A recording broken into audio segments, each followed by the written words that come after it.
yourselves for hungry zombies, killer clowns, masked psychopaths, and chainsaw-wielding fiends. Spooky season is upon us, and we'll be your guide through some of Southern California's finest scare attractions. From nightmarish mazes to terrifying jump scares, we'll be reviewing every creature, ghostly whisper, and scream as we give you an inside look into the heart-pounding, bone-chilling world of haunted houses and immersive events.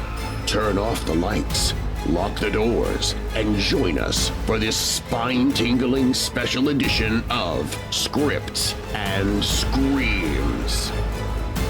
Now your hosts with the ghosts, Jessica Morgan and Chris Carter. All right, everybody, welcome back to another episode of Scripts and Screams. We are in spooky season. Woohoo! Yeah, spooky season 2024 finally upon us. It took what felt like 2 years to get to this year. You know, as soon as you hit an event for spooky season, it is officially spooky season. That is the definition. That is the definition. So, boom, done. First one, check. First one, check. And for this first one, it's a little earlier than we would normally go, I think, right? Like, Yeah. So, and we're not going to keep people in suspense too long because we want to get to it, talk about the location, the actors, the story. August 29th was when spooky season started officially For us this year. Yeah, for the Cartering Films team, the Scripts and Screams team. The Scripts and Screams, Cartering Films. And that event was? Masq. Masq. For the Downtown Repertory Theater. Yes, however you say mask in French. Masq.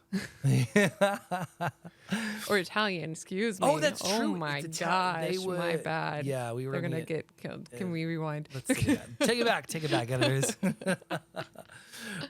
Just a quick background on the Downtown Rep. We are fans of them. We did Witch, I believe it was 2 years ago. We visited their production at the Mausoleum. I can't remember what mausoleum it was. It was The Mausoleum. The Mausoleum. I don't know. I thought that was the official name. I'm like, it is the Mausoleum. You're like, hello. That's an incredible name. Yeah, but I remember going. I remember it was towards the end of our haunt season 2 years ago, I believe. But I remember really enjoying it. I think the story stuck with me. It was a very compelling story. It was interesting. It's classified as an immersive event. We should get that out immediately. It's not technically a haunted house. Mountain View Mausoleum. Mountain View Mausoleum. Thank you for the research on Altadena. So we're basically in the mountains, just like the name implies. It's great. You always say we're in the mountains when we're in Altadena, and don't get me wrong, it's very close. Mountain View Mausoleum. Like, you have a view of the mountains. It does not mean you're in the mountains. well, yes. Yes.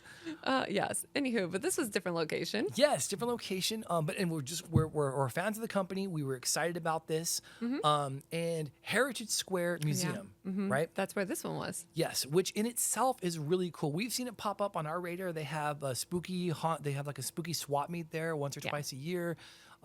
There's other like theater troupes and stuff that'll do like kind of shows, immersive shows and stuff there. So they do, they have a museum during the day, and then usually in the evening they have some fun things. That's awesome. That's awesome because it's such a cool place. So I guess the best way I can describe it is that it is a gated area in the middle of Los Angeles that is Victorian in its age, I suppose. So the houses, there may be 7 or 8 of them that are Victorian style houses, which is really cool. It's from coming from Los Angeles to kind of being time warped into these houses that look like they could just be ripped from the South. You know what I mean? These big pillared houses, multi-level, all red and brown on the interior with a giant chandelier when you walk in. It's just, it screams like if I were to kind of visual, it's like Crimson Peak from Guillermo del Toro. Like for our horror fans. Interesting. You know what I mean? But like quaint. Well, an quaint, elegant. Because it is Victorian, like you said, but it's just like it's a little more colorful. You know what I mean? It's like painted like kind of pinks and teals and yes. You know what I mean? But at night you can't notice how brightly colored it is. Right. So the location was so cool. It's the first time is it the first time you had been there? Yeah, the first time. It was really cool. It was super fun. Of course, we get there as the sun is setting, so we get a really cool golden hour of just these rows of houses that you can access through like this cobblestone road, or this loose rock road, I suppose. There's also a church and a barn, and it's really cool. Like towards the end of summer, you have this really kind of spooky season moment, and it's just like it was really cool just being there. Yeah, right. Super cool. So I mean, what was your memories of? Obviously, I should say too, with your tickets, and I don't want to. You get a drink.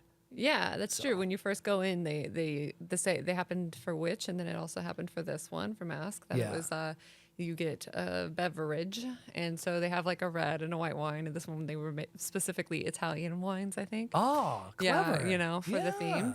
Or they had soju, which is another type of alcohol. The rice wine, right? Yeah, in a pouch that says poison. Poison. I think, on it. Yeah, totally leaned into like the cool spooky, but like not looks like scary. Totally looked like an IV bag kind of a thing or whatever. They had to like sip through it, and so we had one of those each, which was nice. Nice little kick. Yeah, nice little kick. It loosens you up just enough so you can kind of we're gonna go enjoy this event. And going into it, even if you go to the website, there's very little information you have going into it, other than that's fair. You're going to a party, a masquerade party, a la the name Masq, that takes place, I believe, in Italy, right? Not France, Italy. Just to be clear, we're not going to go back. And so we'll talk a little bit about the interactions we had. Again, some of the actors. We're not going to hit the story beat by beat because it is something that needs to be kind of experienced. But as an immersive experience, you go in, we're ushered into this church, and then we get broken up, which I think is such a cool concept that these immersive events are doing because it takes you out of your comfort zone almost immediately. Yeah, it is really fun, I think, to get separated. I mean, I remember the first time I ever did an event that said you'd get separated. I was like, no. Yeah. But I do think it helps you to not... Okay, and it's funny because it's on theme. You don't have your like normal mask on of like, you know what I mean? Like I'm with my friends or these certain people and I act this certain way. When you get separated, you get to feel like you're having just your own experience. And you know what I mean? When you're with strangers, you can kind of tune everybody else out. Yeah. And just kind of be like, oh, I'm just watching the story. While it's like if you're there with a friend and you kind of are like checking in and stuff. That's a good point. Yeah. You know, so it feels kind of cool that you can get separated. And then even cooler that you can have different experiences. Yes, I think that's a huge part of these components to these immersive experiences. I do also think that, just to your point, you don't really know how comfortable you are in your group until you are separated from your group. Yeah. Right? Like you're absolutely right. Like when you're with people, because you can tell when we were together, we are checking in, just kind of looking, nodding, oh, that was cool. That's fine. Was that cool or not? Yeah. When you were with, and like we made a comment about, because you, for people who don't know, are in the lighting game, obviously. And so they had one really cool light that just a single light that just kind of rotated from color space. And it was really cool. So we're talking about that because, again, being the filmmakers that we are. Stuff, And as soon as we get separated, it's like you don't have anybody to talk about that with. But more so, you can tell. And you've also been a theater performer as well. You know when somebody is tuned into you. Like there's an energy involved with that, right? Totally. So I felt that way once everybody kind of got separated and you're whisked away into these different houses to be part of these vignettes to a bigger story. Yeah. When these vignettes were happening, by the way, they all happened through mostly candlelit or lantern-lit areas. So very, very, think no power. I could just sense the energy that people were channeling to be attentive in that moment. Sure. You know? Yeah, they say that a lot, that it's like if it's dark and it's like there's just like a light or something, it also makes you quieter, you know what I mean? It's kind of like, okay, like driving down a street at night and you're looking for a house. Yeah. What do? You like turn down the radio. Yeah. Yeah. There's like something about it that it's just like you have to focus in more. You know what I mean? Because it's like, there's just something to it that it makes people do that. I think that's why even theater shows and things, like you take the audience out. You put them in darkness, and then you just are looking at the lit up event. It brings your focus into that. I didn't think about that. Yeah, so it's like it's a cool technique, and then of course it makes it more spooky. That it's like we have less light, right? You know? Which we should say off the jump that even though it is during spooky season that Masq runs, it is not at all a spooky thing. You know, I don't think it was ever It's scary. themed to be spooky-ish. Like if there's spooky themes. Like they're right, and their cover art does show. It looked like they were vampires. I was expecting a vampire event. That's but not they at did all what vampires happened. last year, so that's the only reason that made me think no. Fangs. That's right. But That's right. but I'm with you that it's there's something mysterious is a really good word I think for it, and then it is a little bit spooky. You know, like their main kind of thing for what this one was a little bit spooky. So we can talk about that. We don't need it. We don't need to do it yet. But in case we don't, but let me just run our.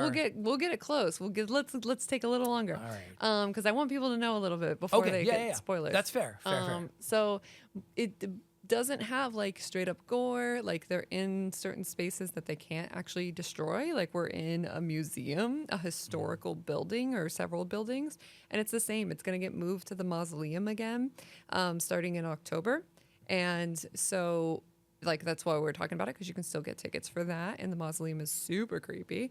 But yeah, it's not gonna have any jump out scares. It's nothing that's inappropriate either. Like I would say, like you could bring kids to this. I really feel like. I mean, a little bit of like a simulated violence kind of stuff, like fight kind of things. And again, there will be a spooky-ish atmosphere, mystery kind of atmosphere. But it's very light, you know what I mean? Yeah. It's not something that's like, you know, if you want to feel the spooky season without being scared, this one won't scare you. And that's a great point. And the production value does not suffer. I'm going to say that because in some cases, when we have these events where it's spooky season but not specifically spooky, the first thing that goes is atmosphere and location because that's where you could save the most if you're not trying to be scary, I would think. And this doesn't do that. The location for both of them, I would imagine, because we did the mausoleum and this year doing Heritage Square, they were fantastic. Like this is wonderful. It's a great point to make though that if you want to do something semi Halloweeny but not scary, this would probably be your entry point. I would think. There's a movie, the Agatha Christie books that have become realized by Kenneth Branagh. Death of the Nile, the other one, but more recently, Haunting in Venice. It really reminded me of that. Probably because it takes place in Italy, but more so the type of tones that it gets. Because while that, yes, kind of is scary, but not really scary, and that's kind of in line with how I felt with this. Okay. I just can't get enough of the location, and I know we should say here that the Heritage Square was the first half, I would say, of their run.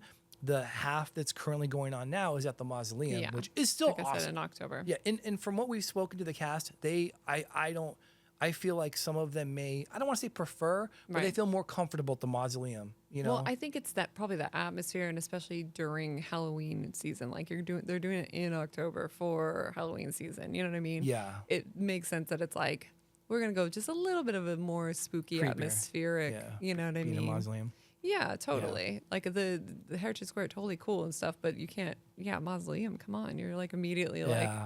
It's just immediately there's a little more. Switch, right? Where it's okay. This is a little spookier. Yeah. Yeah.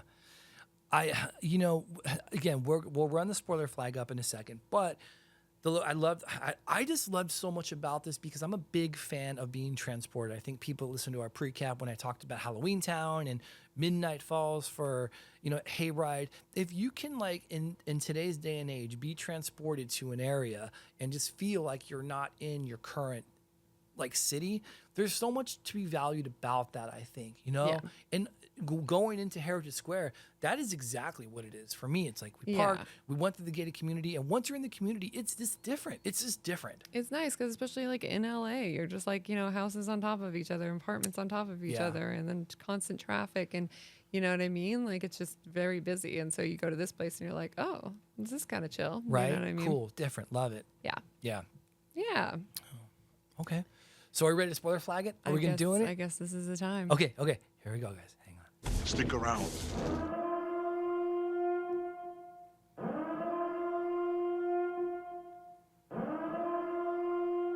Dun, dun, dun. All right. Everything after this point. Spoilers.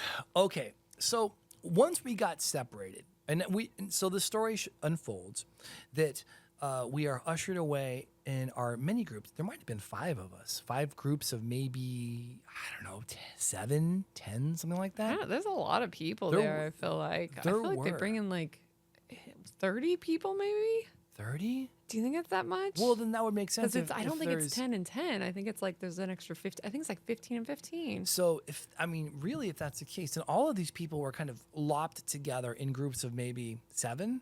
Yeah, And then- probably. And what's great about, again, going back to Heritage Square is that the people that were separated got ushered into different houses. Yeah. Like something that we talked about after we got out of the experience, I was in a house consistently, and Yeah. I was never in the house that you were in because we Yeah. got separated. I kept thinking of the same, that I was never going to go down to the house that you were always in. Like I could keep seeing you coming out of that house. Yeah. Because it's funny, you can look in the distance every once in a while and see the other groups and stuff. Yeah, we'll pass each other like Yeah. chips in the night. Although we do wave. We do wait. You know, so I kept having a thought that I wasn't going to make it over there, but I did eventually. And Oh, you that's- did? Yeah, and it's funny, you didn't ever make it into the house I was in. No. Yeah, so I which is- was only like in 3 houses the whole time. Might only been 2. Yeah, I feel like I was the only like 3 plus the church. But when the houses you were in, were they beautiful? They're really cool. Yeah. Yeah, old and creaky and stuff. Yeah, you got to go. upstairs. You went upstairs. I didn't go up any stairs, which is probably a good thing because my knee was kind of killing Oh, me. that's true. I injured my knee. Fortune shines upon us. I know. I had that moment. I was like, maybe they're not pulling me because they're seeing me take these steps one by one, and they're like, nah, we can't be. They separate. You know, there's a main storyline. I think everybody gets to kind of see the beginnings of it. Yeah. And then they separate you into like 7, and then eventually they separate you even more, like you said, like maybe 5 or like 3. Yeah. You know what I mean? Groups of like that to see these. It's kind of like there's just more and more storylines you could technically follow different people for, and to the point that they'll even just grab people randomly and take them away separately. Yeah. Not Jessica. They don't pull Jessica. They don't like Jessica. Well, it is kind of karmatic because in our prequel we talked about how in Creep and GFI Productions you're the ones that gets ushered away. I mean, let's be Yeah. honest, you get taken away all the All time the in situations. time. I felt very fortunate to be ushered away this time. I had a It's true. I great feel like you experience. don't usually get pulled away, and I don't. feel like this is why you when you got pulled away for this, you're like such a fan. I was all happy. That's true. I know, it's It's great. happening. Yeah, I'm actually. We're gonna highlight some of the actors. But one of the actors that I remember from Masq, and she actually left quite an impression on me.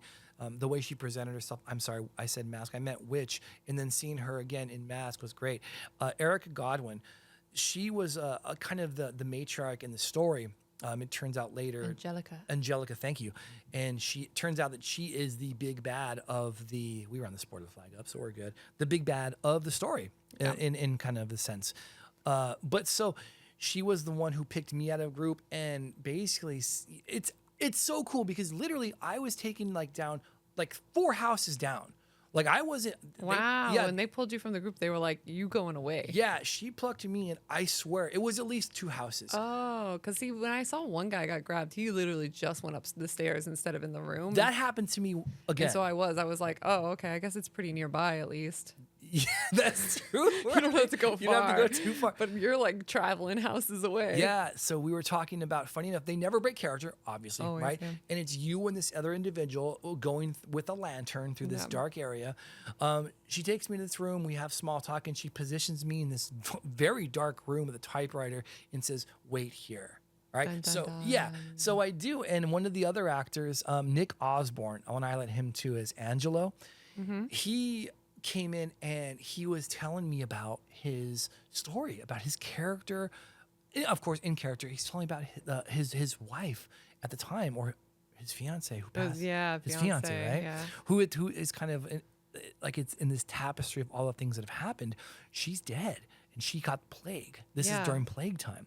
That's like one of the first things they recognize at the top of this thing is like there's like this party going on for this guy who's kind of like the main lead of his family now, like Yeah. he's like the patriarch, and he has this gorgeous portrait of his sister that he is mourning, basically still being like, she died of plague, as she locked herself in the house with the rest of the family, with their parents, So- because they had plague, so she locked herself in there to take care of them and succumb to plague herself, like a true martyr kind of thing. So yeah, but then we start to find out a lot of people were at this party because they assumed that it was evil deeds, Right. that this wasn't just she sacrificed herself, that she Yeah. didn't stay there by choice, that this might have been a murder of some sort. And one of them is her ex-fiance who was snuck onto this party. Again, they're all in masks because it's a masquerade. Right. So nobody can recognize each other because that's, how real masquerades work. Right. I love the idea, by the way. I mean, I love the think it's idea. so cool. But yeah, so you got to get pulled away by this guy, which is great because right away the first scene we see him in, he's recognized by his now wife. Yeah. And she's followed him here, being like, "Why are you here?" It's such a soap opera, but in a good way, right? Because Yeah. these actors are fucking great. Like all of them, they're all so good. You feel bad for his wife now because she loves him, and obviously he's still pining for his dead fiance. So I have an interaction, just me and Nick. And we're on a first name basis, Nick. And so we're sitting here, and he's telling me about how he really loved. I gotta figure the girl's name out. I don't want to ruin it. But anyway, I'm just gonna say his fiance for now. Yeah. His fiance had passed away. She got plague, and he's just so guilt ridden because he was, I think he said, 7 miles away when she got the news, and then she went back to be with her parents, and he's just so upset that he couldn't go help her or get to her before he left. But I just want to say, when I'm here talking to this actor, I believed every second in that moment. Like it literally takes you from being Amaretta. Amaretta. Thank you. Yes, that name gets said a million times, and I can't remember it. He is so good because when you're taken and you're just kind of having this conversation, and then you figure, if I don't know someone, I'm not really making eye contact. You know what I mean? He and I had this to share this eye contact. I'm like, this guy's killing. Yeah, he's one-on-one. He's telling you the story. This guy's killing it. Oh, so good. So he tells me that he doesn't know what to do, and he said that he puts on this mask to his current wife that is symbolic because he wants to make her feel like everything is good. And he says, "Here, put this on, if you feel the same way." And I got a mask. If you feel the same way, you putting on a mask for me? Well, because it's more like if you're I know, right? Are you on my side or not? I think I took it as being more like if you feel the same way at some point when you have to wear a mask when maybe you're not happy or satisfied. Oh, totally. Right? Like just the everyday one. So he says, put this on. I thought it was put this on if you're on my side at first. Because it seemed very You were like, yeah, let's go kill people. Exactly. I wondered, right? Like everybody wearing this style of mask was Team Nick or Team Angela. Oh, interesting. You know what I mean? So I didn't put this mask on for a long time. Like I didn't know. Like, I'm not ready. Yeah, exactly. Right. I need to hear more of the story, man. Angela, I'm not ready to set sail with you yet.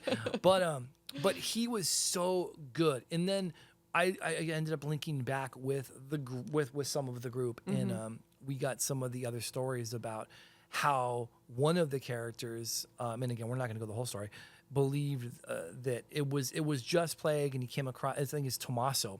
And so anyway, we got some of that story too. Was, by the way, Taylor Flowers plays as Tommaso. He was very intimidating. He's like the muscle. He's you got to feel like he's ex-military. He plays it with such conviction. I loved his costume too. Yeah. Oh, so good. Yeah. All right, I know I'm talking a lot. So no, it's great. What were you doing when I was being? What was I? Don't even know. When me and Nick were having our heart to heart. Yeah, we were separated the whole time. How do I know? I actually, let's see. I was actually with his wife. Funny enough. Oh, the wife.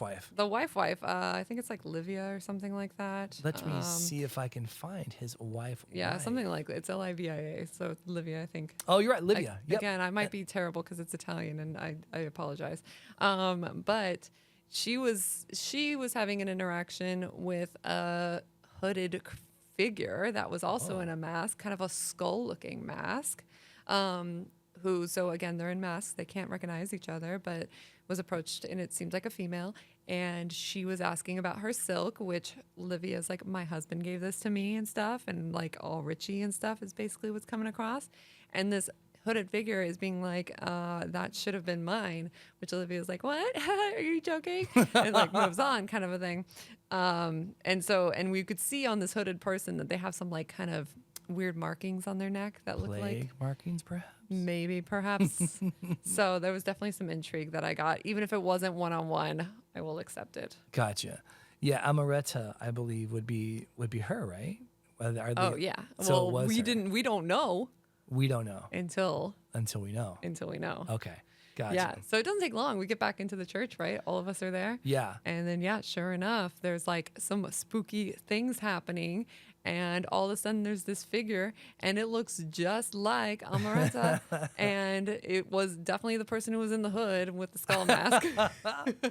But she's standing there very creepy. Like first it looks like the painting gets like, someone writes something on it or something. Like, It's it was defaced, right? Yes, that's a word.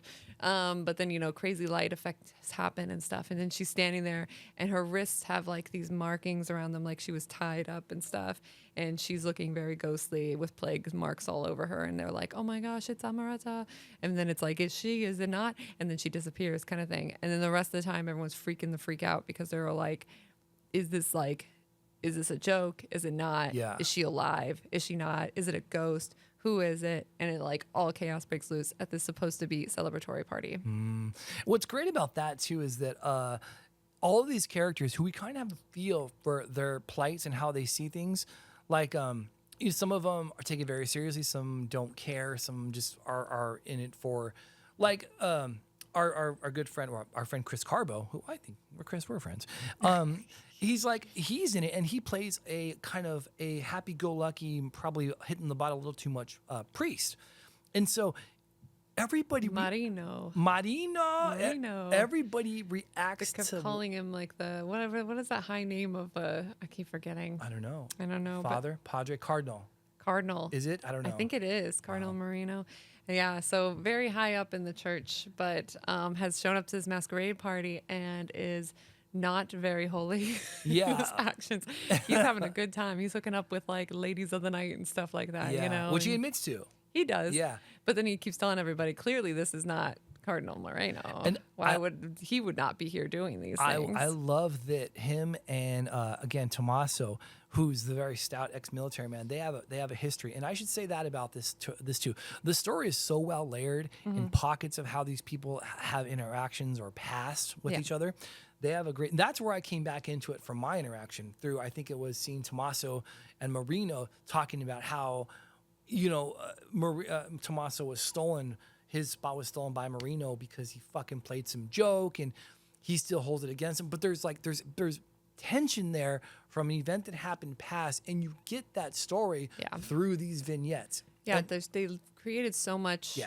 tension and all these like relationships and stuff like that. Yeah. And so it's interesting because I could sit here and just try to describe each character, but the truth is, unless I had a scene with them, I don't know a ton about some of the characters. Right. I got to see little like parts of it because there's times you come together, they're all together, and all of us are there with them. Yeah. But there's other parts it's like, oh, I got to see this, so I know that these two were good friends, or they weren't, or this happened. While other people, it's like I wouldn't have known. Chris ended up telling me about like the two women that like meet up later or whatever that had a past together. And how that's like a part of the story. And I was like, oh, like clearly we'd seen a little bit of that, but I didn't know that they linked up again and kind of made up or whatever. Yeah. Between Angelica and the blonde.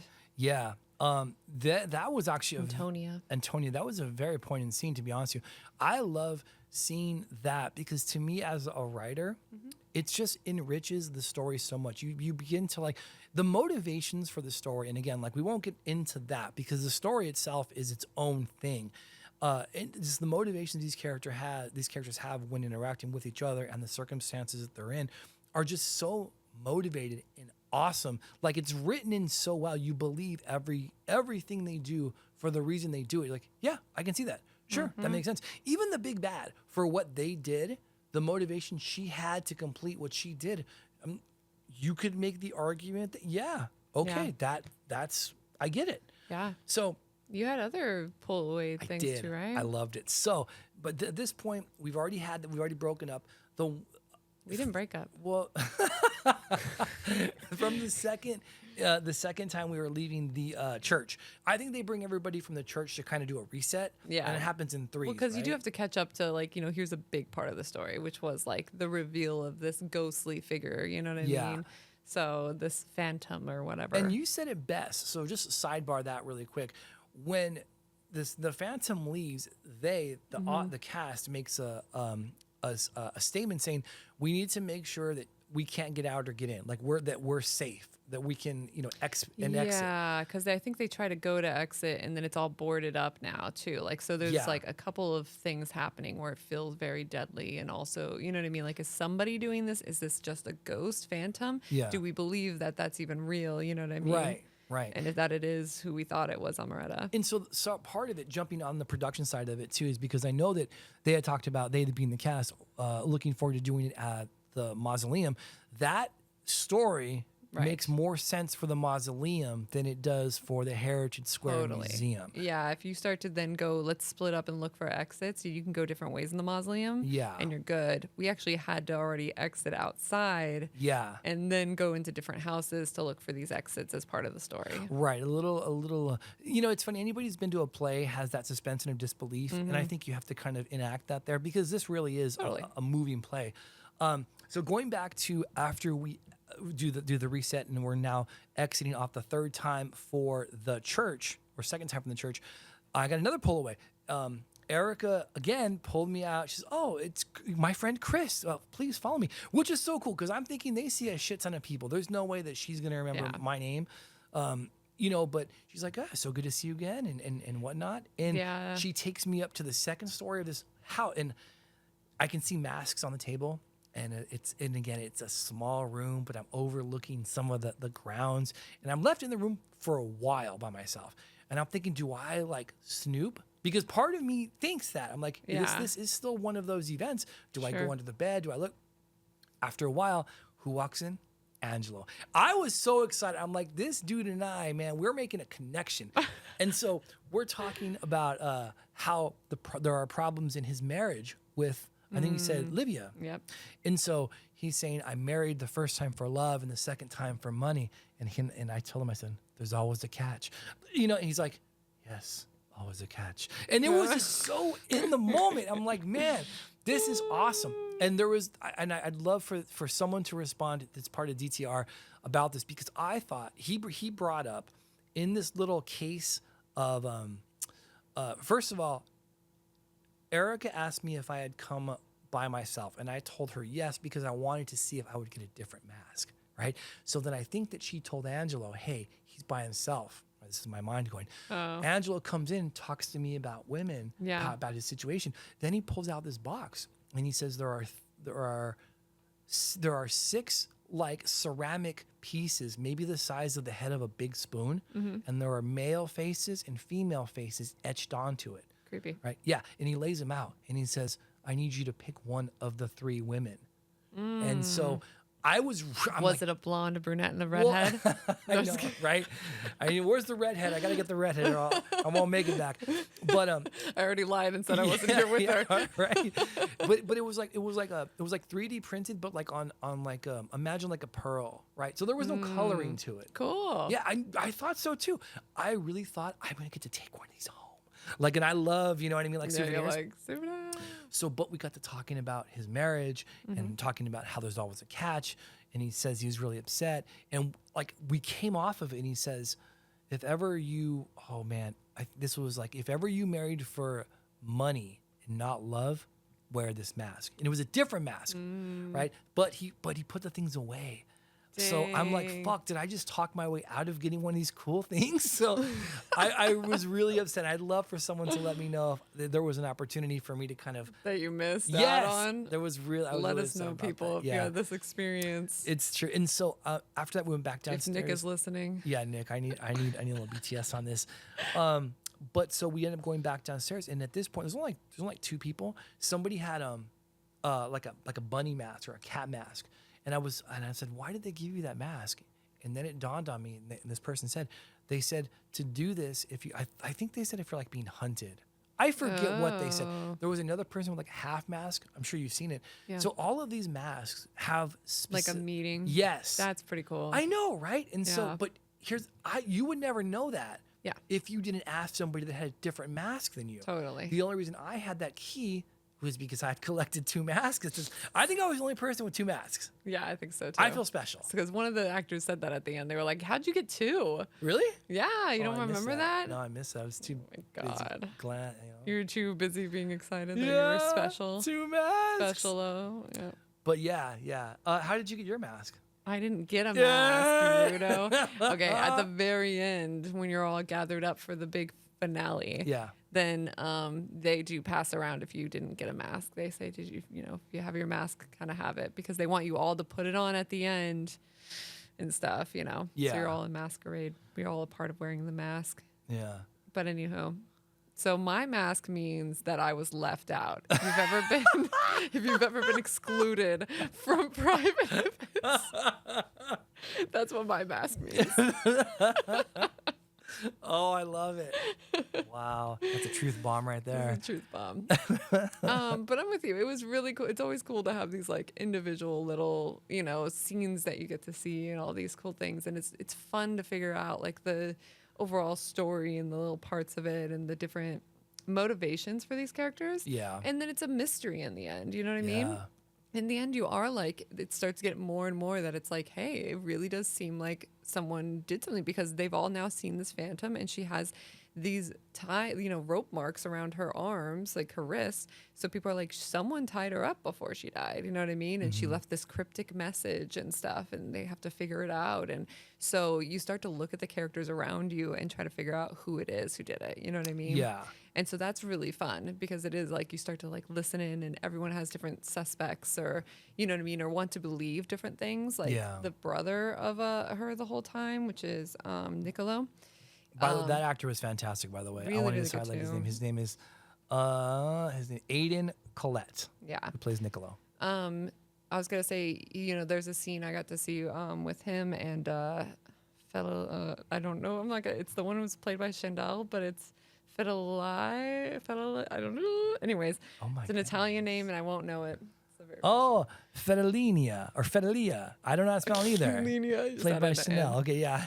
I'm with you. Anyways, it's by Chanel Castaneda. Yeah.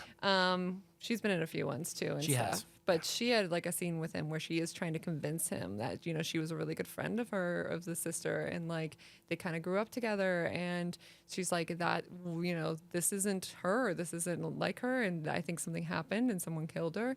And he's basically just refusing to believe it because he just like can't accept it. You know what I mean? It's his whole picture of her. He's like got this painting and stuff. Like, Yeah. you know what I mean? So there's some really pretty wonderful scenes in there where you get to like, it feels heartbreaking at times or it feels really does. tense, I love that. When you get the two, like the two individuals kind of working off each other, you're right. The scenes between those two were really good. Obviously, I think in this point, they're supposed to be, they're not supposed to be married. Yeah, you're right. He's his sister. Wait, no, yeah, she's not.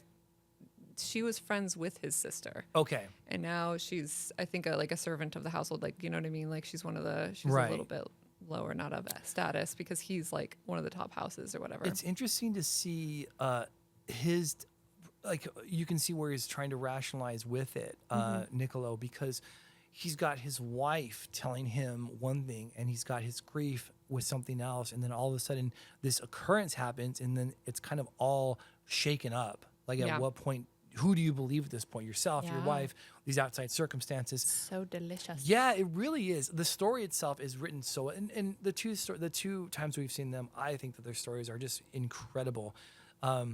Yeah, I felt like I got more out of this one than I probably did the last one. The last one I still felt confused by, which was the witch one. Yeah. I feel like I missed.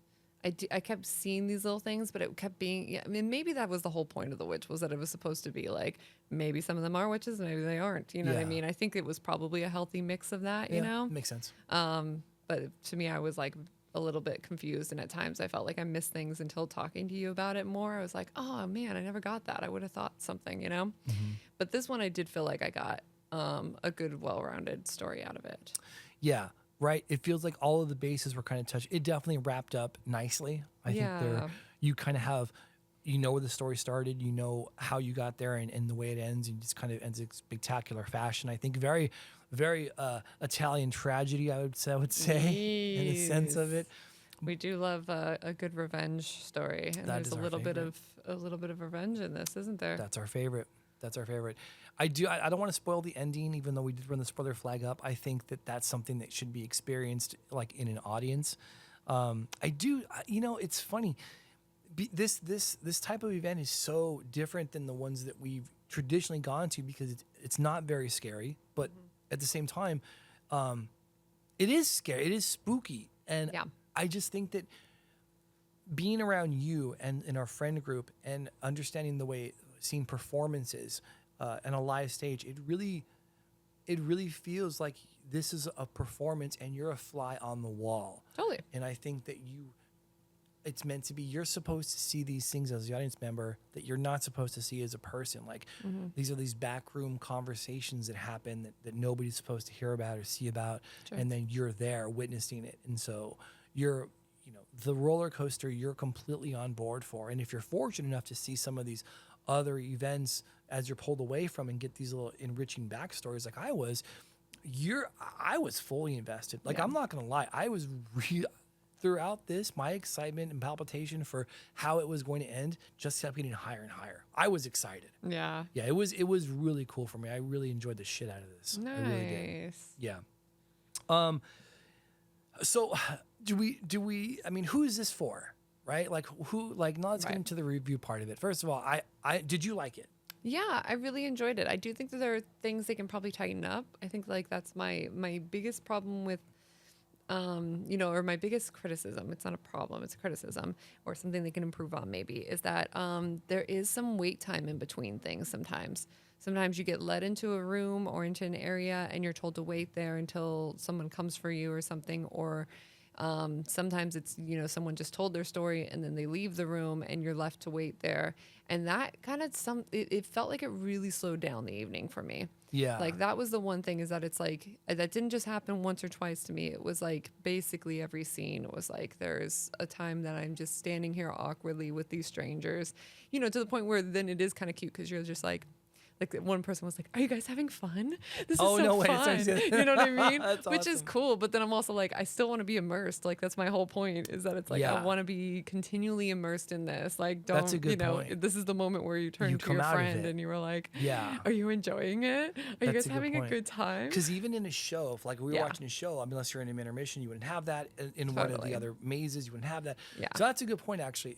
If we're in for that, then to be tightened up and to be kind of, because what we haven't touched on is you're led by these people into these rooms, you have interaction, and then you're supposed to be led out into another event and into another area. Right? Yeah. But if that doesn't happen, like you're talking about, you're just stuck in that room with these people. Yes, right? with these strangers, yeah. And an with- awkward silence. And nothing happening, yeah. Yeah. So, and that did happen a few times where I was led up to like a porch and just wait here. Okay. And so you're just standing around waiting, and then, or led into a room and nobody's there. And, sometimes even like, sometimes there was a character already there, but they're waiting on their other character to like start the scene. And those ones weren't as bad because at least they're kind of doing stuff, Usually they were trying to kind of fill that space and time when we were there. Yeah. But yeah, the amount of times that it would end and then you're just standing there until somebody else comes up, you know what I mean? Yeah, moves you out. And don't get me wrong, I think maybe it's probably easier for them at the mausoleum. Maybe it's not as spread out, or maybe like the flow's a little different. Yeah. While it's like with them being in different houses, you are guessing at timing as far as when to grab people. Good point. But that was my only criticism, is that it's like there was a lot of little down times that I was kind of coming out of it at times, you know what I mean? And then it started to make the show feel long. Yeah. And not in like a good way long, but like this is taking a while and I don't quite know what's going on yet because it'd be early on kind of, Yeah. So that's my own criticism for it. But aside from that, I really did enjoy every scene that they did. I feel like this one too, they tried to make it a little more interactive, at least in one of my scenes, which was with Chris Carbo. We actually played a game. Oh, no And- way. Yeah, that was Hide the Slipper. And so, him being his jovial character of Yeah. drinking and playing games and stuff. Someone has to stand in the middle, close their eyes, and everyone in the circle has to pass this slipper behind their backs, and you have to guess who has it. Oh my gosh. Yeah, and it's funny, and it was really cool to do and stuff. But you could tell at some point, he was waiting for somebody to come to get us, and so it was like, okay, let's play another round. Oh no, here's another round. Got And you. he's doing a good job of it, and it is pretty entertaining to at least have stuff to do. I was really happy they at least had a little more interactive kind of stuff to do. Yeah. That was a fun little thing. But definitely, I would say that's my only criticism, is that it starts to affect the story overall. Interesting. It's funny, that happened to me too. It didn't bother me as much as it bothered you. Yeah. At least, but that 100% happened, because in fact, the conversation between Chris and the actor, and then Angelo, that one was it Angelo? Oh, I want to get these names right. I'm sorry. Tommaso. When they left, I was stuck in that room for a while, and it was hot. I mean, of course, I don't want to say, Yeah. because the actors are in full garb. Oh my gosh, yeah, they had to be dying because Yeah, these poor fuckers. these historical buildings are not air conditioned, and my of course God. we were in August, and it's Yeah. kind of warm. I mean, the nights were at least a little cooler, but if you weren't outside, it got a little stuffy at times. So it's funny. I spent a lot of time indoors. Yeah. I was hot, and so yeah, but But yeah, but I can see how they could tighten it up. But again, that's just, I don't know, maybe that's a staffing issue, but I'm sure that it didn't bother me to where I'm like, fuck, what's going on now? Okay, so going back for it, you enjoyed it. I really enjoyed it. I think the Yeah. story was great. I loved the costumes. I'm gonna talk about what I like about it now. Loved the costumes. I love that the actors. I don't know if any of these actors they have a natural Italian accent, but for me, to my non-performance ear, they all sounded so good.